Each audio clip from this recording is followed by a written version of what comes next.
નમસ્કાર વિદ્યાર્થી મિત્રો, અલ્ટ્રાવિઝન સ્કૂલ દ્વારા સંચાલિત વિડિયો લેક્ચર્સમાં આપ સર્વેનું હાર્દિક સ્વાગત છે. તો છેલ્લા લેક્ચરની અંદર આપણે અલગ અલગ એસઆઈ એકમ પદ્ધતિઓ વિશે ભણેલા હતા. એમાં જે લેટેસ્ટ પદ્ધતિ હતી એ એસઆઈ એકમ પદ્ધતિ હતી. અલગ અલગ 5 એકમ પદ્ધતિ આપણે જોઈ હતી: એફપીએસ, સીજીએસ, એમકેએસ, એમકેએસએ અને એસઆઈ પદ્ધતિ. બરોબર છે. તો હવે આપણે આગળ ભણીશું મૂળભૂત ભૌતિક રાશિઓ અને એના અલગ અલગ એસઆઈ એકમ.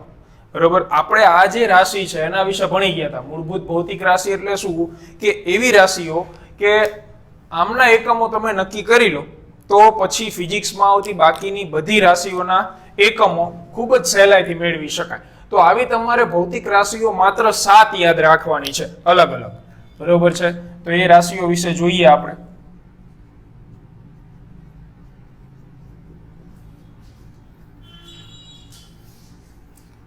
રાશિનું નામ, ત્યારબાદ આવશે તે રાશિનો એસઆઈ એકમ, સિસ્ટમ ઇન્ટરનેશનલ, અને લાસ્ટમાં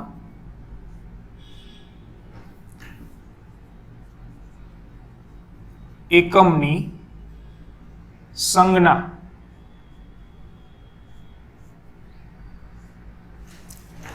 તો ચેપ્ટર માટે મહત્વનો મુદ્દો છે રાશિ અને એકમ બંને અલગ અલગ વસ્તુઓ છે. લંબાઈ રાશિ થાય, એકમ મીટર થાય. બરોબર. તો હવે આપણે અલગ અલગ રાશિઓ આમાં જોઈએ. સૌથી પહેલી રાશિ, ટોટલ તમારે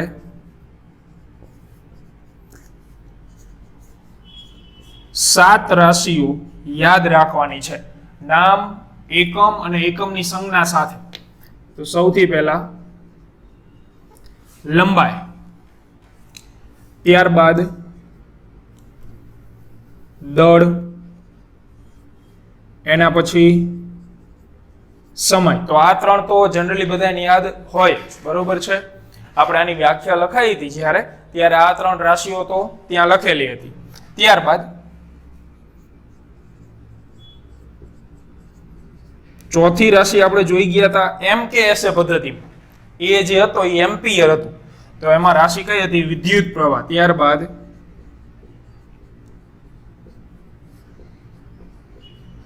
થર્મોડાયનેમિક તાપમાન, સાદી ભાષામાં તાપમાન જ. ત્યાર પછી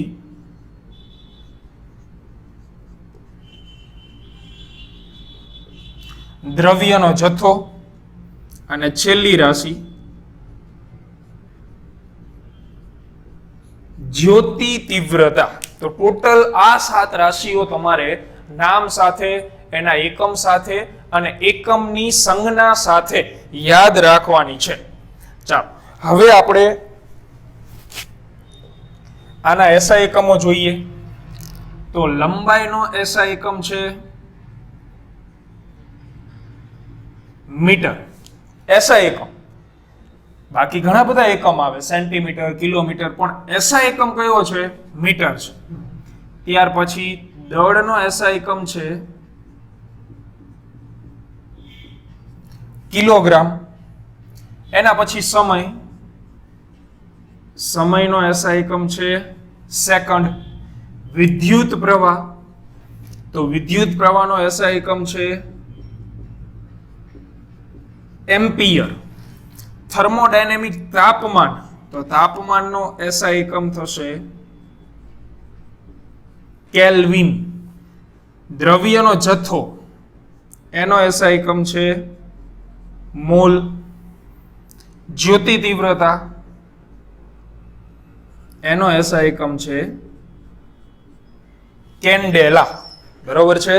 તો આ દરેક રાશિઓના એસઆઈ એકમો છે. આના સિવાયના એકમો પણ પોસિબલ બને, પણ દાખલાઓ જ્યારે તમે ભૌતિક વિજ્ઞાનમાં એટલે કે ફિઝિક્સમાં ગણશો, ધોરણ 11 હોય ધોરણ 12 હોય, તમારે જે તે રાશિને ફરજિયાત શેમાં કન્વર્ટ કરવાની આવશે? એસઆઈ એકમમાં. બરોબર છે. હવે એકમની સંજ્ઞા અત્યંત મહત્વની, કારણ કે દાખલાની અંદર તમને સંજ્ઞાઓ જ આપેલી હશે. તો મીટરની સંજ્ઞા સ્મોલ એમ, કોઈ દિવસ કેપિટલ એમ કરવાનો નહીં. બરોબર.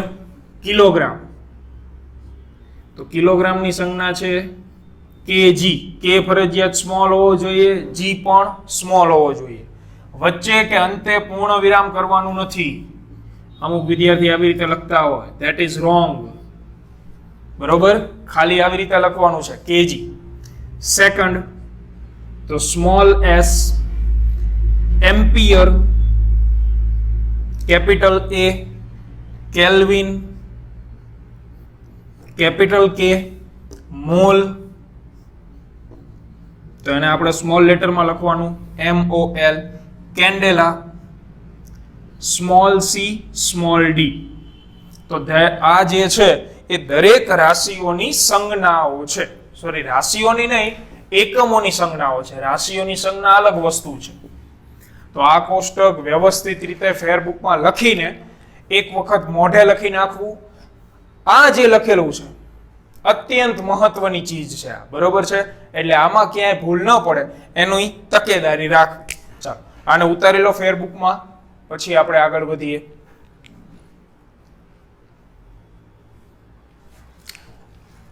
હવે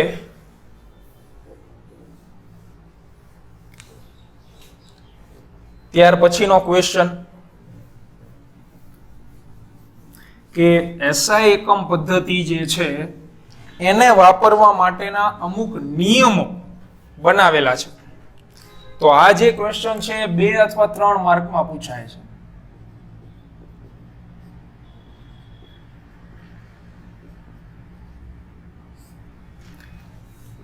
એસઆઈ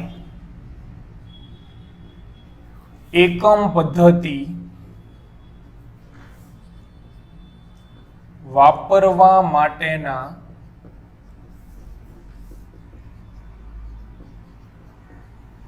નિયમો. અલગ અલગ નિયમ આવશે. તો આપણે શરૂ કરીએ પહેલા જ નિયમથી.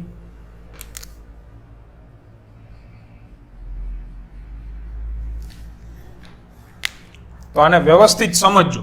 તમારે 2 માર્કમાં પૂછાય તો 4 નિયમ લખવાના, 3 માર્કમાં પૂછાય તો 5 નિયમ લખવાના. ટોટલ 5 નિયમ છે આપણી પાસે, બરોબર છે? દરેક મુદ્દો હું તમને સમજાવતો જઈશ અને ઉદાહરણ પણ લખાવતો જઈશ. તો સૌથી પહેલો નિયમ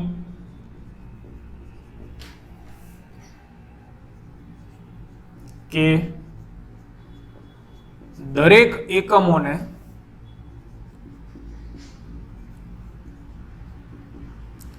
યોગ્ય સંજ્ઞા વડે જ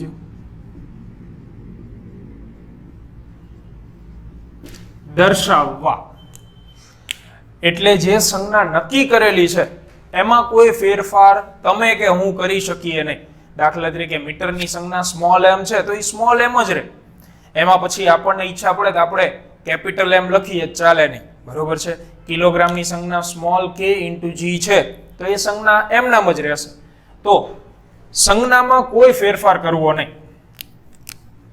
તો એને લગતું ઉદાહરણ, દાખલા તરીકે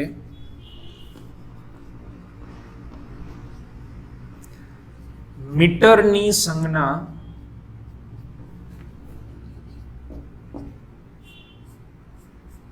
સ્મોલ એમ છે, પછી આને તમે સ્મોલ એમ ને કેપિટલ એમ કરો કે પછી ઘાટો એમ કરો, એ બધું ખોટું ગણે.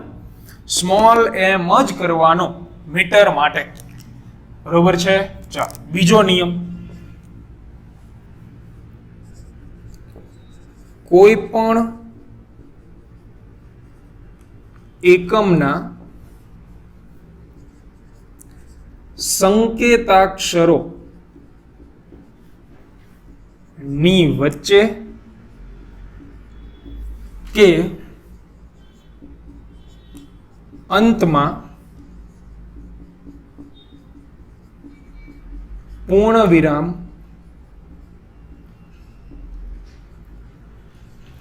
મૂકવું નહીં. મહત્વનો છે. દાખલા તરીકે કોઈ પણ એકમના સંકેતાક્ષરો, સંકેતાક્ષરો એટલે શું?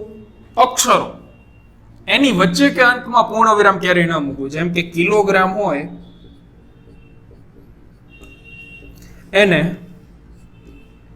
અમુક આવી રીતે દર્શાવે કે ડોટ જી ડોટ, કિલોગ્રામને કે ડોટ જી ડોટ કે જી ડોટ વડે ક્યારેય દર્શાવી શકાય નહીં. બરોબર છે, તો એને ફરજિયાત કેજી વડે જ દર્શાવવું. તો આ ધ્યાનમાં રાખવો મુદ્દો કે તમે કોઈ પણ એકમ લખતા હોય એમાં અંતે કે વચ્ચે ક્યારે પૂર્ણ વિરામ ન આવે. મીટર દાખલા તરીકે અમુકને શું હોય કે 10મા ધોરણમાં હજી ગુજરાતી ભાષામાંથી બહાર ન નીકળેલા હોય, એટલે શું કરે કે શિક્ષકે અમને કીધેલું છે વાક્ય પૂરું થાય એટલે પૂર્ણ વિરામ મૂકો, એટલે દાખલો પૂરો થાય, દાખલાનો જવાબ ધારો કે 80 મીટર આવ્યો એટલે આમ મૂકીને આવે. તો ધેટ ઇઝ રોંગ. આ પડશે ખોટું આપણે અહીંયા સાયન્સમાં. બરોબર છે, એટલે આ પૂર્ણ વિરામ ભૂલથી નહીં મૂકવાનું થતું નથી આપણે. તો ક્યાંય તમને એકમના સંકેતાક્ષરોની વચ્ચે કે અંતે પૂર્ણ વિરામ જોવા મળવું જોઈએ નહીં. બરોબર, તો આ બે નિયમ મુખ્ય. એના પછી આગળ ત્રીજો નિયમ, એના પહેલા આને ક્લિક કરી લો વ્યવસ્થિત રીતે. ચાલો, નિયમ નંબર 3.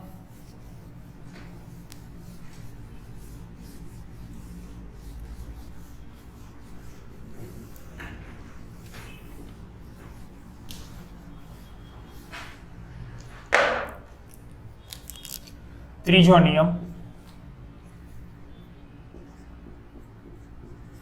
કોઈ રાશિનો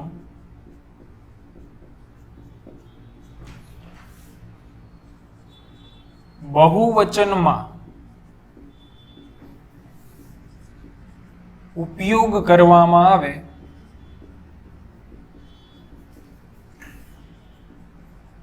તો પણ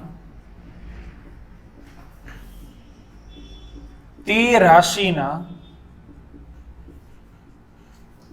એસઆઈ એકમમાં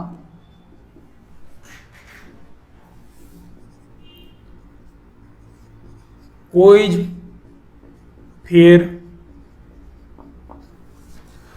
પડવો જોઈએ નહીં.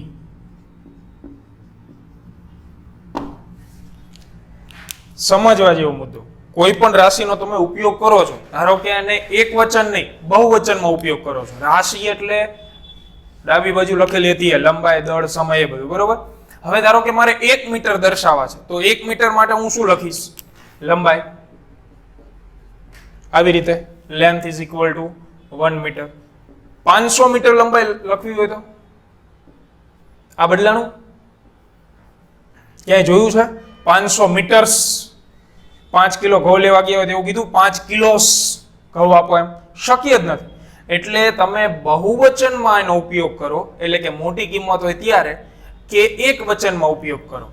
એકમની સંજ્ઞામાં કોઈ ફેરફાર પડવો જોઈએ નહીં. એ પછી તમે 1 કિલો ઘઉં લાવો, 5 કિલો ઘઉં લાવો, 500 કિલો ઘઉં લાવો, કિલોની સંજ્ઞા તો કેજી જ રહે, આમાં કોઈ જ ફેર પડે નહીં. બરોબર છે, તો આ ત્રીજો જે પોઈન્ટ છે એ એના વિશેનો છે કે તમે રાશિને એક વચનમાં લખો છો, બહુવચનમાં, એકમની સંજ્ઞામાં ક્યારે ફેર પડવો જોઈએ નહીં. તો એને લગતું ઉદાહરણ આપણે લખી નાખવાનું. દાખલા તરીકે 1 મીટર લંબાઈ દર્શાવવા 1 મીટર લખાય,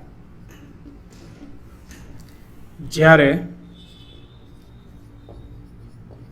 500 મીટર લંબાઈ દર્શાવવા પણ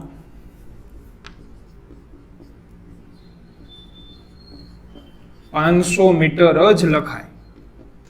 તો અહીંયા ધ્યાનમાં આ બાબત રાખવાની છે.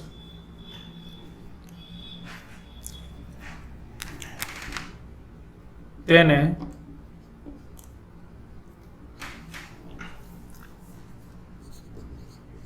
500 મીટર્સ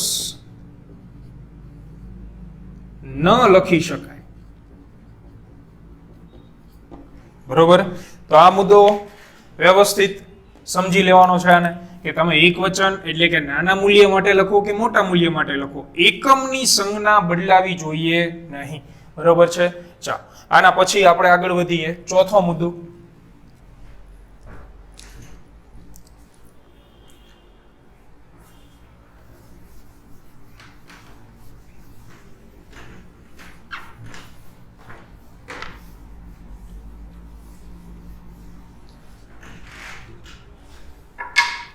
પોઈન્ટ નંબર 4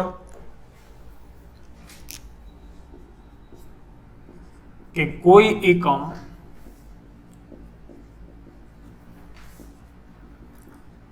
વૈજ્ઞાનિકના નામ પરથી હોય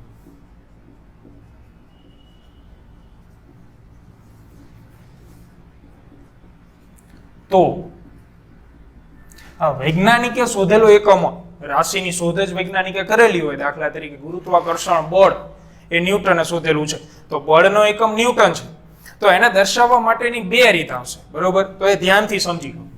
તો આને બે અલગ અલગ રીતે દર્શાવી શકાય. પહેલું, જો માત્ર સંજ્ઞા જ દર્શાવવી હોય તો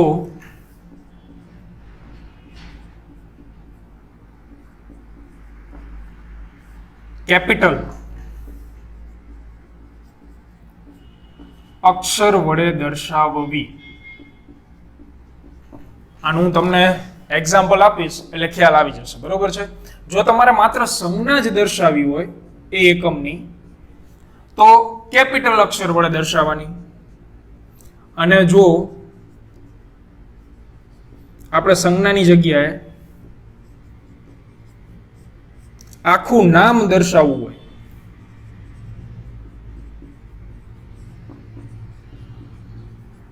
તો કેપિટલની જગ્યાએ સ્મોલ અક્ષર વડે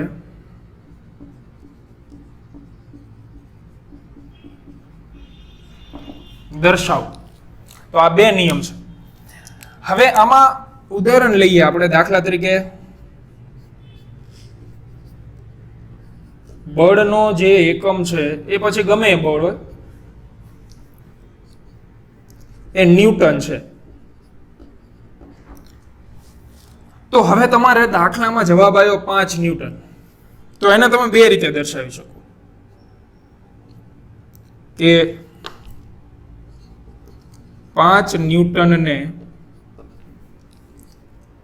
5 કેપિટલ N અથવા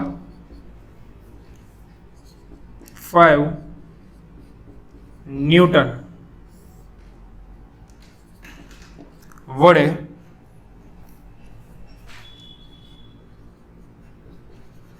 દર્શાવી શકાય. જો તમે માત્ર સંજ્ઞા લખો છો, આ મેં શું લખી? માત્ર સંજ્ઞા. તો સંજ્ઞા લખતી વખતે તમારે ધ્યાન શું રાખવાનું છે કે અક્ષર કેવો હોવો જોઈએ? કેપિટલ. અને જો તમારે આખું નામ લખવું હોય વૈજ્ઞાનિકનું, તો તમારે એ વૈજ્ઞાનિકનું આખું નામ કયા અક્ષરમાં લખવાનું? સ્મોલ લેટરમાં. અહીંયા તમારે અંગ્રેજી ગ્રામર પ્રમાણે નથી હાલવાનું કે પહેલો અક્ષર કેપિટલ ન આવે, નહીં. બરોબર. એટલે આને તમારે ફરજિયાત અથવા બેમાંથી એક રીતે લખી શકાય. તેને 5 ન્યૂટન વડે દર્શાવી શકાય નહીં. બિલકુલ ખોટું પડે આ લખેલું હોય ને તો. આમાં તમે કેપિટલ અને સ્મોલ બંને લેટરનો ઉપયોગ કર્યો, બંને અક્ષરોનો ઉપયોગ કર્યો. તો તમારે માત્ર એવું યાદ રાખવાનું છે, જો બે એક સાથે આવી શકે નહીં, કાં તો કેપિટલ આવે અથવા સ્મોલ આવે. કેપિટલ ક્યારે આવે? માત્ર તમારે સંજ્ઞા દર્શાવવી હોય તો. સ્મોલ ક્યારે આવે? જો તમારે આખું નામ દર્શાવવું હોય તો. બરોબર છે. તો આ પોઈન્ટ નંબર 4 નોટ ડાઉન કરો આને વ્યવસ્થિત રીતે.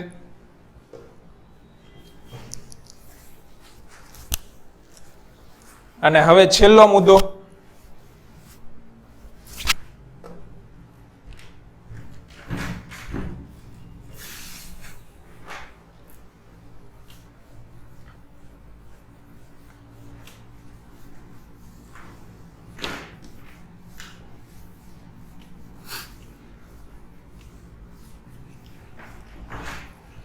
કે કોઈ પણ રાશિના એકમને તમારે માત્ર એક જ ગુણોત્તર વડે દર્શાવવાનો હોય.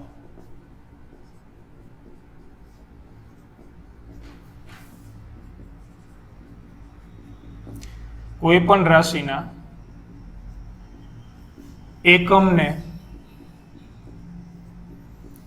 માત્ર એક જ ગુણોત્તર વડે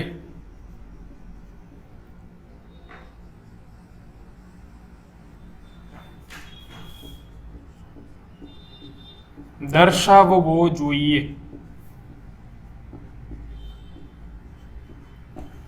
હવે આ જે મુદ્દો છે એ શું કહેવા માંગે છે એને આપણે સમજીએ. દાખલા તરીકે પ્રવેગ છે.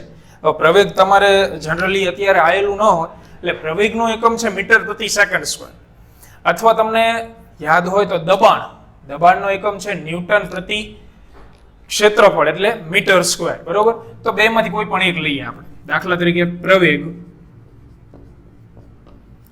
પ્રવેગનો SI એકમ મીટર પ્રતિ સેકન્ડ સ્ક્વેર આવું છે.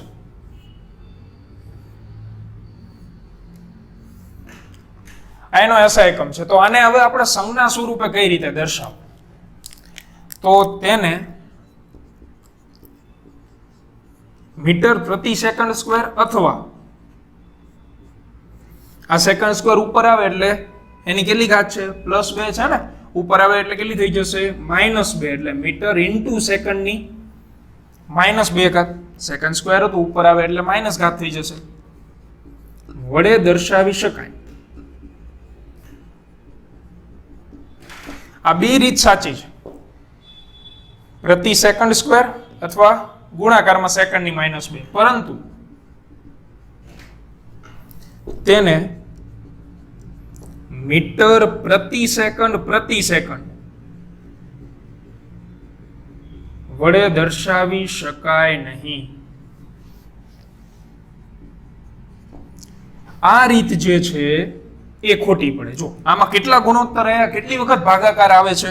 2 વખત. એટલે તમે 2 વખત ભાગાકાર લઈ શકો નહીં, માત્ર એક જ ગુણોત્તર, એક જ વખત ભાગાકાર આવવું જોઈએ.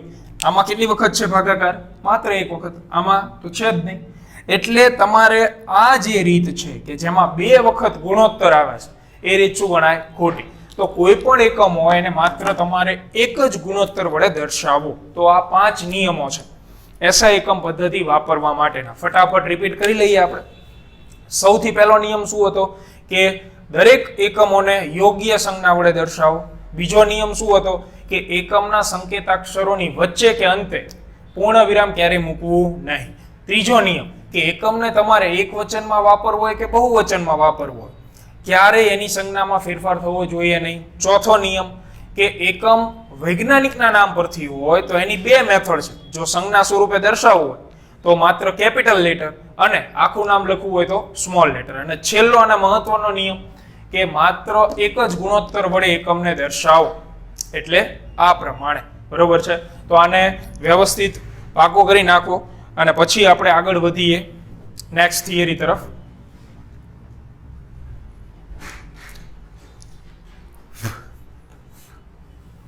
હવે આવશે લંબાઈનું માપન.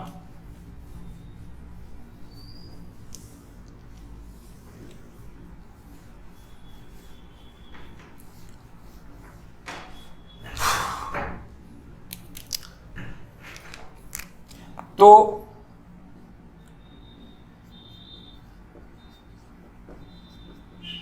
લંબાઈના માપન એટલે કે માપવા માટે લંબાઈનું માપન, અથવા તમે કહી શકો એને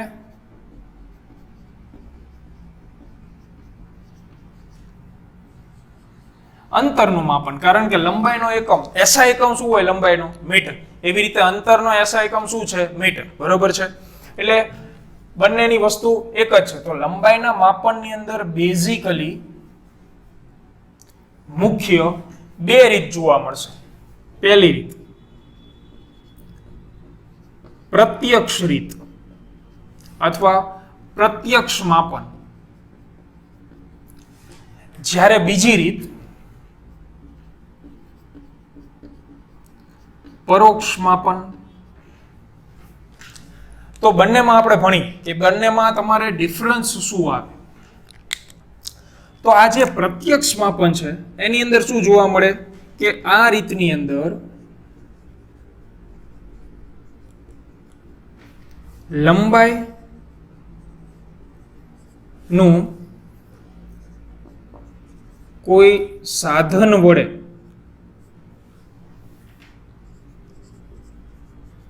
સીધું જ માપન કરવામાં આવે. એટલે દાખલા તરીકે મારે આ બોલપેનની લંબાઈ માપવી છે તો શું કરવાનું થાય, મેજર ટેપ લઈ લો, ફૂટપટ્ટી, બરોબર, એનાથી તમે લંબાઈ આની નોટ કરી લો તો એ તમે કઈ માપનની રીતનો ઉપયોગ કર્યો, પ્રત્યક્ષ. દાખલા તરીકે બેસ્ટ ઉદાહરણ દરજી લંબાઈની કઈ માપનનો ઉપયોગ કરે, પ્રત્યક્ષ. તમારે જેટલા માપનો શર્ટ અથવા પેન્ટ સીવડાવવું હોય તો એ તમારું માપ સાઈઝ લઈ લે અને પછી એ મીટર પટ્ટી વડે માપ લઈ લે, એટલે એ કયું માપન થયું, પ્રત્યક્ષ માપન થયું.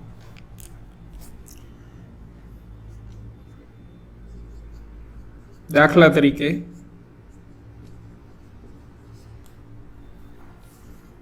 દરજી વડે થતું માપન. તો હવે પરોક્ષ રીતની અંદર શું આવે, પરોક્ષ રીતમાં શું હોય કે લંબાઈનું અથવા અંતરનું જે માપન છે એ કોઈ વસ્તુ, નક્કી કરેલી એક વસ્તુ એની સાપેક્ષે થતું. તો આ રીતમાં લંબાઈ એટલે કે અંતર નું માપન કોઈ અન્ય વસ્તુની સાપેક્ષે થાય.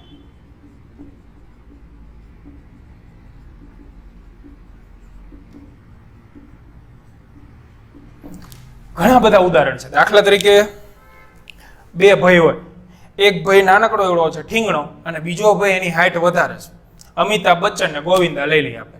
તો તમારે માપન કરવાનું કહેવામાં આવે બંને વ્યક્તિની લંબાઈનું, તો મોટા ભાગના વ્યક્તિ સીધા એવું જ કે ભાઈ ગોવિંદા કરતા અમિતાભ બચ્ચનની હાઈટ અથવા લંબાઈ વધુ છે.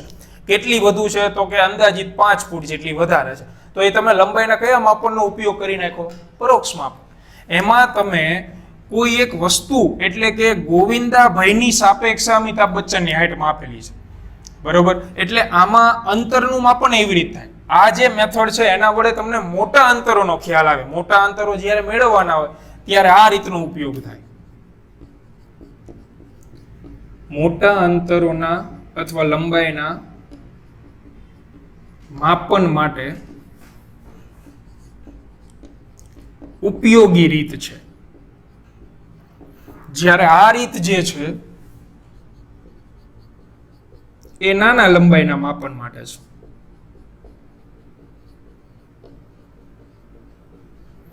હવે ધારો કે આપણે ગ્રહો વચ્ચેનું અંતર મેળવવું હોય તો આ રીત ન હાલે. અહીંયા કઈ ફૂટપટ્ટી લઈને જવાતું નથી કે ભાઈ પૃથ્વીથી સૂર્યનું અંતર ફૂટપટ્ટીથી માપ, તો એ શક્ય જ નથી.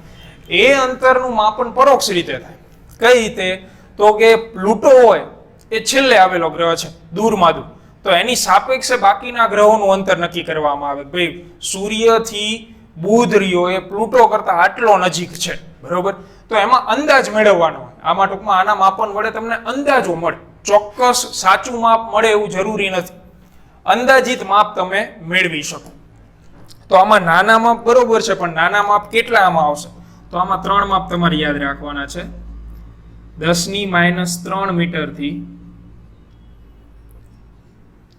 10⁻² મીટર માટે તમે ફૂટપટ્ટીનો ઉપયોગ કરી શકો.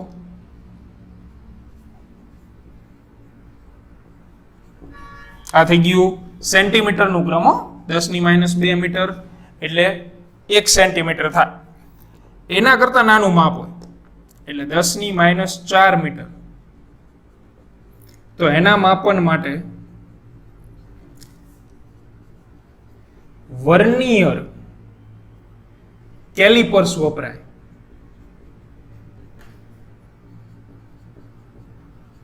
હવે વર્નિયર કેલિપર્સ એટલે શું, તો મોટા ભાગના વિદ્યાર્થીઓએ જોયેલું ન હોય, આપણે અહીંયા સ્કૂલની અંદર લેબની અંદર તમને દેખાડશું વર્નિયર કેલિપર્સ, બરોબર છે.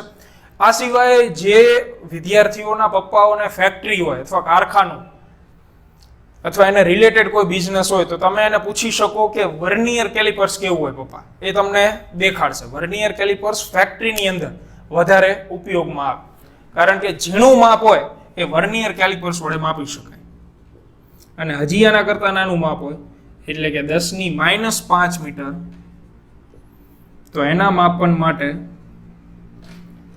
સ્ક્રૂ ગેજ કે સ્ફેરોમીટર વપરાય છે, બરોબર. તો આ જે રેડ પેન થી આપણે લખેલા છે એ ક્વેશ્ચન 1 માર્કને લગતા છે કે આટલું માપન હોય તો કયું સાધન, આટલું માપન હોય તો કયું સાધન, 1 માર્ક માટે. ટૂંકમાં આ જે આખી રીત છે પ્રત્યક્ષ માપન, પરોક્ષ માપનની હજી 2 રીત આપણે ભણશું, બરોબર. દ્રષ્ટિ, સ્થાન, ભેદ, કોણની રીત આપણે આગલા લેક્ચરમાં ભણીશું. હવે તો એના વિશેની ચર્ચા આપણે નેક્સ્ટ લેક્ચરમાં કરીશું. પરોક્ષ માપન, આને વ્યવસ્થિત લખી નાખવાનું, જેટલું ચાલેલું છે સુવ્યવસ્થિત રીતે લખીને વાંચીને તૈયાર કરી નાખવું, બરોબર છે.